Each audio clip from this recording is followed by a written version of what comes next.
Sinibak sa serbisyo ang pulis na padre de pamilya ng mag-inang namatay noong Enero. Ayon sa National Police Commission o NAPOLCOM, tinanggal si Police Senior Master Sergeant John Mollenido dahil sa grave misconduct, neglect of duty at conduct unbecoming of a police officer. Kasunod ito ng pagpayag ni Mollenido na ipakremate ang asawang si Police Senior Master Sergeant Diane Marie Mollenido at 8 taong gulang nilang anak na si John Ismael kahit iniimbestigahan pa ang kanilang pagkamatay. May tuturing daw itong pagsira sa ebidensya o obstruction of justice. Enero nang matagpuan sa Pulilan, Bulacan ang katawan ng misis ni Mollenido. Sa Victoria, Tarlac naman nakita ang katawan ng kanilang anak.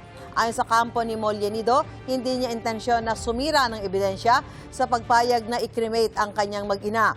Ang pagpirma niya sa dokumento ay ginawa niya in good faith daw at pagsunod lamang sa proseso. Iapila raw nila ang desisyon ng NAPOLCOM kapag natanggap na nila ang kopya nito.